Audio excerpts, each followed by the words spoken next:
10 ఏళ్లు పాలించిన బీఆర్ఎస్ అధికారం కోల్పోవడంతో ఆ పార్టీకి చెందిన నాయకులు పక్క పార్టీలోకి జంప్ అవుతూ షాకుల మీద షాకులు ఇస్తున్నారు. ఇప్పటికే గులాబీ పార్టీకి చెందిన ముఖ్య నేతలు కాంగ్రెస్ బీజేపీలో చేరారు. తాజాగా ఆ పార్టీకి చెందిన మరో కీలక నేత కారు దిగనున్నట్లు తెలుస్తోంది. ఉమ్మడి వరంగల్ జిల్లా వర్ధన్నపేట బీఆర్ఎస్ పార్టీ మాజీ ఎమ్మెల్యే ఆరూరి రమేష్ కమలం గుటికి చేరేందుకు రంగం సిద్ధం చేసుకున్నట్లు సమాచారం. ఇక ఈ మేరకు ఇవాళ సాయంత్రం బీఆర్ఎస్ ముఖ్య నాయకులతో తన ఇంట్లో సమావేశం కానున్నారు ఆరూరి. కాగా రేపు కాషాయ తీర్థం పుచ్చుకోనున్నట్లు తెలుస్తోంది. అంతేకాకుండా వచ్చే పార్లమెంట్ ఎన్నికల్లో వరంగల్ బీజేపీ టికెట్ను ఆరూరికి ఇచ్చేందుకు పార్టీ అధిష్టానం ఓకే చెప్పినట్లు ప్రచారం జరుగుతోంది.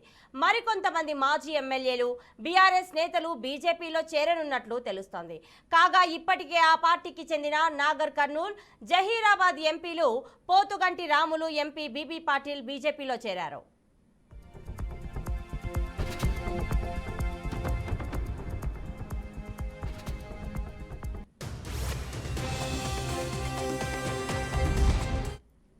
ఇక కీలక నేతల పార్టీ మార్పుకు సంబంధించిన పూర్తి సమాచారం మా ప్రతినిధి భాస్కర్ అందిస్తారు. భాస్కర్, డీటెయిల్స్ ఇవ్వండి. ప్రతిభ ఏదుందో పార్లమెంట్ ఎన్నికల సమీపిస్తున్న నేపథ్యంలో ఇప్పటికే ఆయా పార్టీల నేతలు ఏ అయితే పార్టీలకు టికెట్ వస్తే గెలిచే అవకాశం ఉన్న నేపథ్యంలోనే ఆయా పార్టీల వైపు చూపులు పడుతున్న పరిస్థితి. అయితే రీసెంట్ గా బీఆర్ఎస్ పార్టీకి వర్ధన్నపేట మాజీ ఎమ్మెల్యే ఆరు రమేష్ ప్రస్తుతం వరంగల్ జిల్లా అధ్యక్షుడిగా కొనసాగుతున్న ఆరు రమేష్ బీజేపీ పార్టీ తీర్థం పుచ్చుకున్నట్టు తెలుస్తుంది.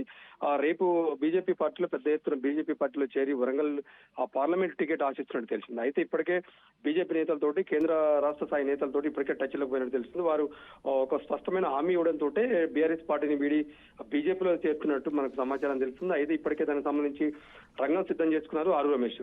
అయితే గత 10 ఏళ్ల నుంచి అధికారంలో బీఆర్ఎస్ పార్టీ ఆయన వర్ధన్నపేట ఎమ్మెల్యేగా మొన్న కూడా 3వ సారి వర్ధన్నపేట ఎమ్మెల్యేగా పోటీ చేసిండు. వర్ధన్నపేట ఎమ్మెల్యే పోటీ చేసి కాంగ్రెస్ అభ్యర్థిపై దాదాపు మెజార్టీతో ఓడిపోవడం జరిగింది. అయితే మరోసారి పార్లమెంట్ ఎన్నికలు సమీపిస్తున్న నేపథ్యంలో మరోసారి టికెట్ కోసం ప్రయత్నం చేస్తున్న పరిస్థితుంది. అయితే బీఆర్ఎస్ టికెట్ ఇస్తే కనుక తప్పకుండా మనం గెలిచే అవకాశం లేదు కాబట్టి ఇదంతా మేడిగడ్డ ఇష్యూ కావచ్చు, కాళేశ్వరం ఇష్యూ కావచ్చు, ఎంత కొంత ప్రజల్లో ప్రభావితం ఉంది. చాలా ఇబ్బందికర పరిస్థితులే. మనం బీఆర్ఎస్ పార్టీకి తెలంగాణలో గెలుపు అవకాశాలు లేవు.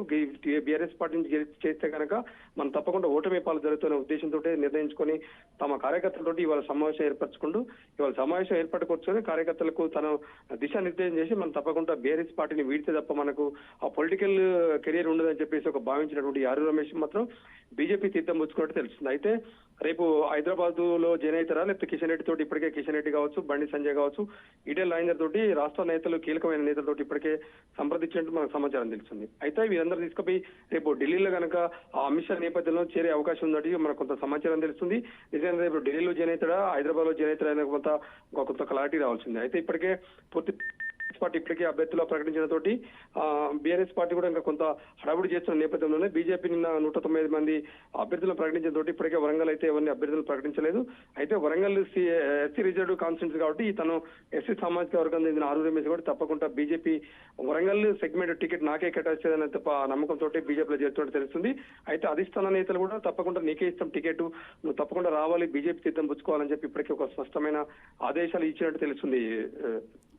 భాస్కర్, మరి ఆల్రెడీ బీజేపీలో జాయిన్ అయిన బీబీ పటేల్ కు ఆల్రెడీ టికెట్ అయితే కేటాయించడం జరిగింది. మరి ఇప్పుడు ఆరూరి రమేష్ బీజేపీ తీర్థం పుచ్చుకుంటే ఎలాంటి హామీ ఇచ్చారు? ఓకే బీబీ పార్టీ వాళ్ళకు సంబంధించిన ఇప్పటికే బీఆర్ఎస్ నేతలు చాలా మంది బీజేపీలో చేరినట్టు తెలిసింది. అయితే గతంలో ఎవరికి స్పష్టమైన హామీ ఇచ్చిన ఇవ్వకపోయినా కొంత వరంగల్ కొంత కేంద్ర బిందె ఉద్యమాలకు పోటీగడ్డ కేంద్ర బిందె వరంగల్ సెగ్మెంట్ ఎస్సీ సామాజిక వర్గం బలంగా ఉన్నటువంటి వరంగల్ సెగ్మెంట్ కాబట్టి ఆయన నాన్ లోకల్ ఉంటాడు కాబట్టి ఈయన స్థానికంగా ఉన్నటువంటి లీడర్ ఆల్రెడీ ప్రజాక్షేత్రంలో ఎమ్మెల్యేగా 10 ఏళ్ల నుంచి కొనసాగిండు. ప్రస్తుతం కొంత ఆర్థికంగా కూడా పార్టీకి ఇచ్చిన సపోర్ట్ తో పాటు కొంత సొంతంగా కూడా ఆర్థికంగా పెట్టుబడి పెట్టుకునే అవకాశం ఉంది కాబట్టి తప్ప కొంత ఫాలోఅప్ ఉన్నది. మొన్ననే రీసెంట్ గా అసెంబ్లీ ఎన్నికలు జరిగినట్టు మొన్ననే ఓటమి పాలైన కాబట్టి మరొకసారి మనం బీజేపీ నుంచి కనుక టికెట్ ఇస్తే తప్పకుండా ఎక్కువ సీట్ల అవకాశం వస్తుందని చెప్పేసి అయితే ఆరు రమేష్ ని ఆహ్వానించడం తెలుస్తుంది. అదే ఆరు రమేష్ కూడా తప్పకుండా బీజేపీ ఎంపీ సీట్లకు వచ్చారు కదా మాత్రం బీజేపీ తప్పకుండా గెలుస్తుంది, మనం ఎంపీ అవకాశం ఉంది కాబట్టి తప్పకుండా కాంగ్రెస్ కాకుండా బీజేపీకే పోవాలని నిర్ణయించుకోవడం తెలుస్తుంది. ఆ నేపథ్యంలో మరొకటి ముందుకేసి బీజేపీ పార్టీలో చేరుతున్నట్టు అది కూడా రేపే చేరుతున్నట్టు మనకు సమాచారం తెలుస్తుంది. అది రేపు హైదరాబాద్ లో చేరుతారా లేదా ఢిల్లీలో చేరుతారని కొంత స్పష్టత రావాల్సింది. ఆ నేపథ్యంలో చూడాలి, మరి కొన్ని గంటల ఇంకా పూర్తి సమాచారం అయితే తెలిసే అవకాశం ఉంది. రైట్ భాస్కర్.